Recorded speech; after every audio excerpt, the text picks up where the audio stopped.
Hey guys, and welcome to my channel where it is all about hope, healing, and wholeness. Listen, God showed me some things that the body of Christ, he was saying that the body of Christ is holding on to things that are hindering them, that are holding them back. And these are actual tangible things that some of us even have in our homes. And so I wanted to talk about the 7 categories of things that the Lord showed me that we need to get out of our house, get rid of, remove, throw in the trash, give away in some circumstances. And so I'm going to jump right on in. The first thing is probably the one that most people are familiar with. And those are things that are attached with soul ties. And so anything from former relationships, whether or not that's a boyfriend, a girlfriend, a spouse that is no longer a spouse. So I don't want to get too deep into like soul ties and things of that sort because I want to stay on track with what the Lord showed me, the 7 categories. But anything that you do have from a past relationship, any type of memento, any pictures, any gifts, get rid of them. Because what's happening is that you are staying stuck in that place and space with that person when they have already moved on. Right? You are keeping those mementos, you are keeping those gifts, those things that actually represent them and give them space, even though it might not seem like it, it gives them space in your life. And quite frankly, half the time, you know, when we move on, they move on, all that stuff, they're not thinking about you. They're not thinking about you and they're not part of your future. And so what you need to do to sever that and to make sure that they do not have a space in your life any longer is to get rid of those things that you received or that were given to you through that relationship or in that relationship. And so we don't want to stay tethered to the past, because that's what we're doing when we're looking at that stuff and when we're remembering those people and we're thinking about those good times. There's no reason to have anything from anyone who's not part of your future. And I'm specifically saying this about people who you've been in relationships with. Now, if you want to move into another relationship, if you want to have the opportunity to be prepared for another relationship, you can't be stuck in the past. You can't be stuck in the past and be prepared for the future. You can't be tethered to something and then want God to move you forward and want God to bless you in new things. That is the first thing.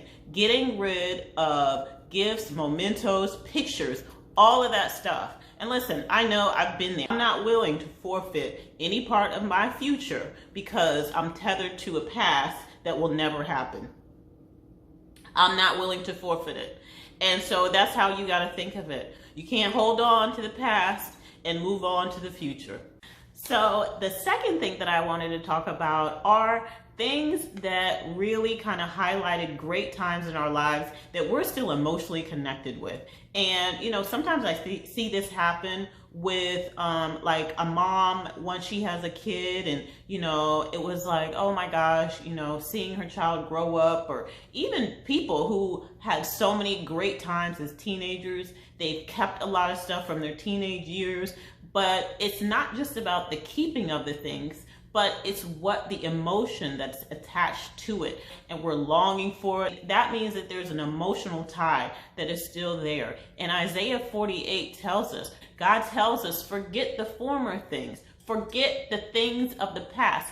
I am doing a new thing. Now, does this mean that you can't have anything of sentimental value? Absolutely not. You know, I have things from the past. I have things from family members, you know, that I like, that have sentimental value. But if I had to give them away, I could give them away. There's not like this great emotional attachment that I would cry or that I would whatever. That kind of leads us into number 3. Anything that is defining for you, as a person.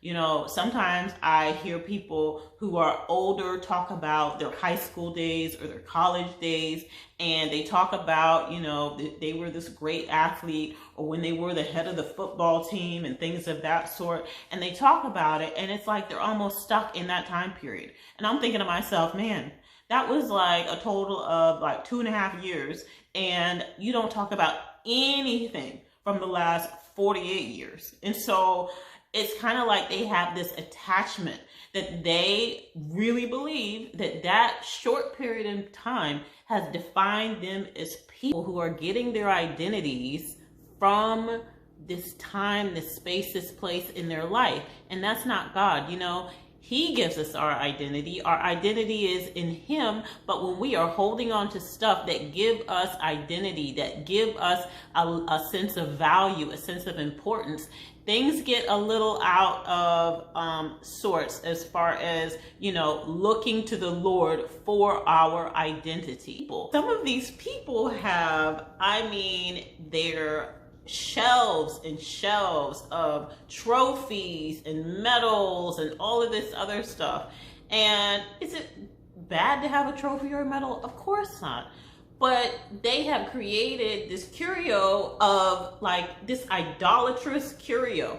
Don't touch the trophies. Don't touch the medals. Don't touch this or that. That's really an obvious example, I would say. But other people have it in different ways, where anything in their past that they really kind of idolize and really kind of define them, they don't want anyone messing with it. You know, don't talk about it, don't whatever. And you probably are like me, where you've seen even women who are like older, and they're rocking this hairstyle that you know that they were rocking when they were teenagers. They got the same makeup on, the same light blue eyeshadow that they used to wear when they were 16. And even though they're 76, they're not letting it go. And so even though we can see that on people in your house, some of us have that stuff where it's just like, we can't let go of it. You know, it has defined who we are. So again, when you go through your house, make sure that you're like, listen, is this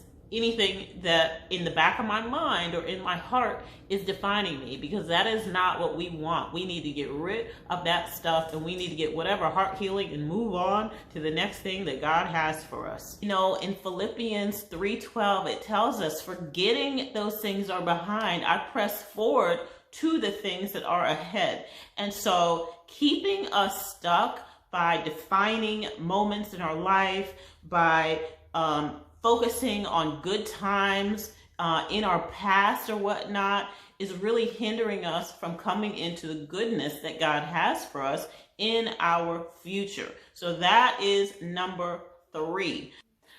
Number 4 has to do with kind of the opposite of the longing that I talked about as far as the past.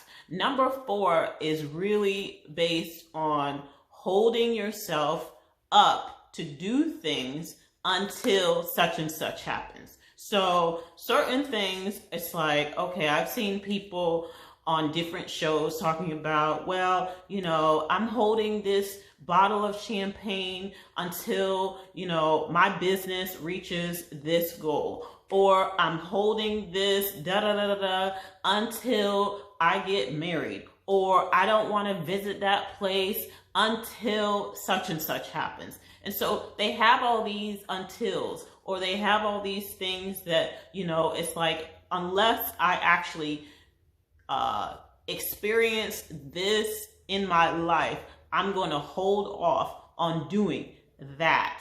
And quite frankly, that's not living. So if you have anything that you're like, well, if this happens, then that. When this happens, then I'm going to do this. If, when, this, listen, that's not living. It's holding you up. Live now. If you have anything, if you own anything, if you're looking forward to anything to do when you hit a certain stage in your life, or when you hit a certain threshold in your life, or when this happens or that happens, do it now. Live now. Don't hold off on doing things. I dated this guy one time, and he bought 2 of everything because he kept saying, you know, everything we did, he had all of the resources. If we went camping, he had the backpack for me. He had everything for me. If we went bike riding, he had a bike for me and he had a bike for himself. If we did any type of activity, he already had everything planned out and together. And so I asked him, I said, how do you already have all this stuff? You know, I'm like, and the stuff was like new. I'm like, how do you already have this stuff? And he was like, well, I had figured that I might as well go ahead and plan for, you know, when I do get in a relationship, this is some of the stuff that I want to do. And he was so planning ahead for everything that he wasn't even using the stuff then.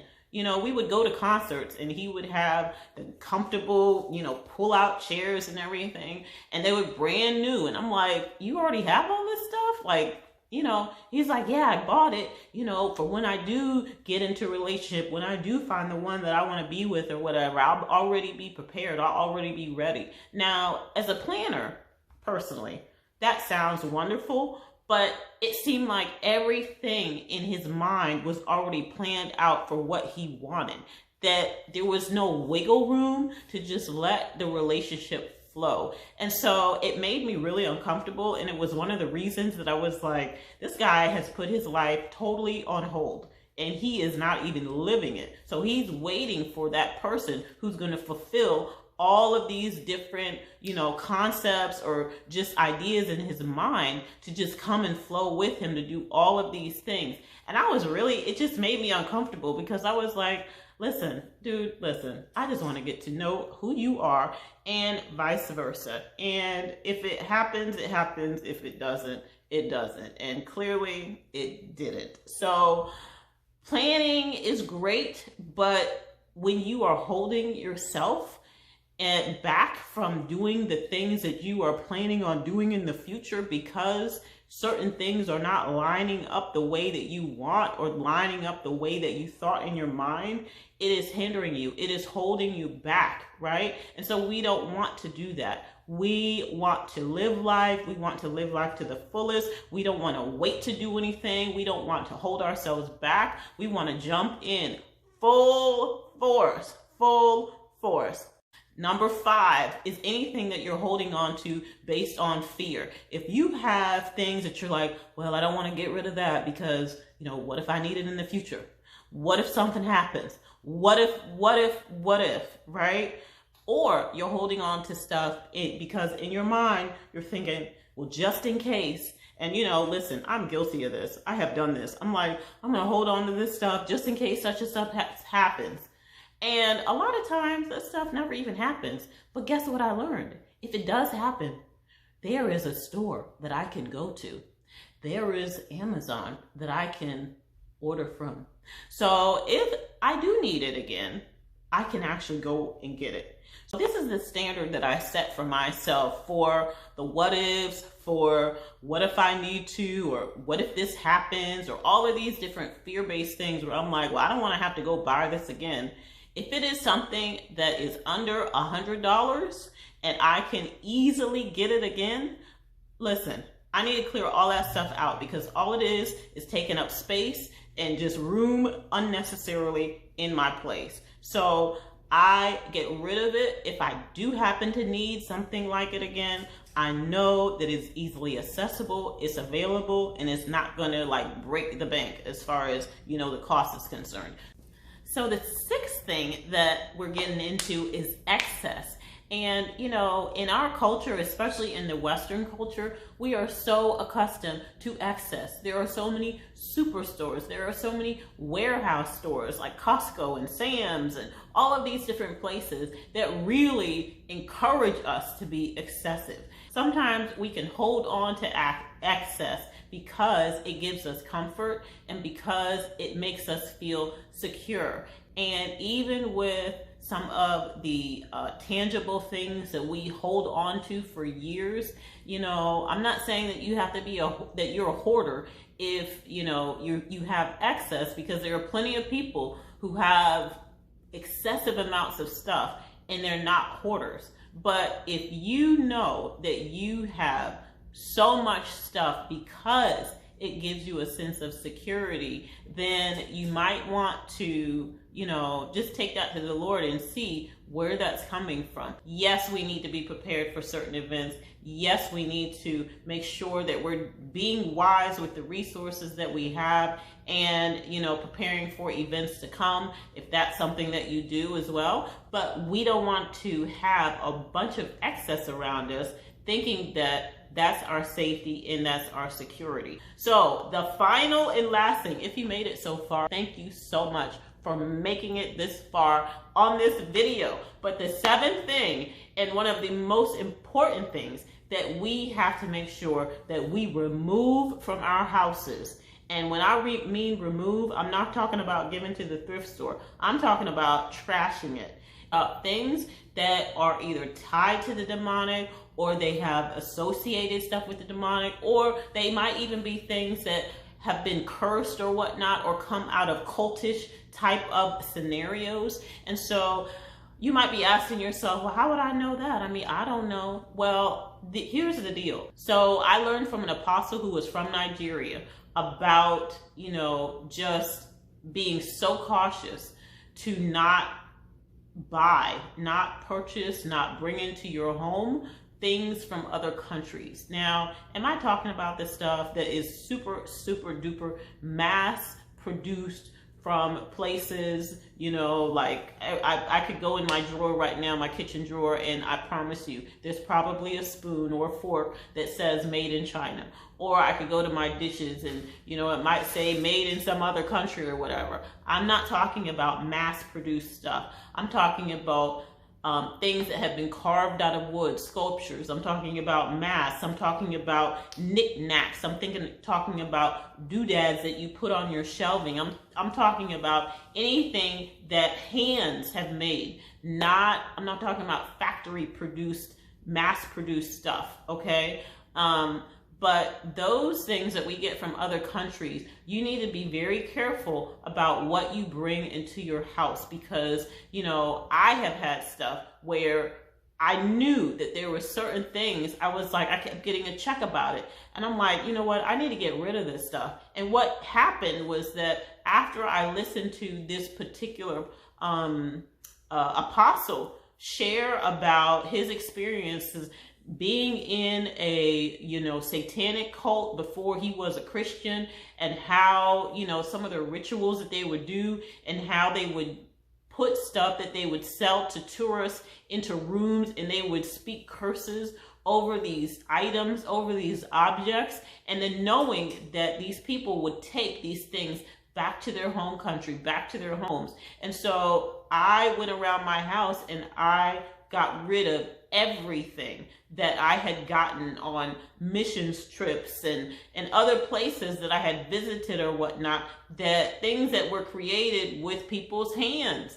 And I was like, I don't want anything from those places. A lot of people, they don't think that that stuff is real. And I'm just here to tell you, it is real.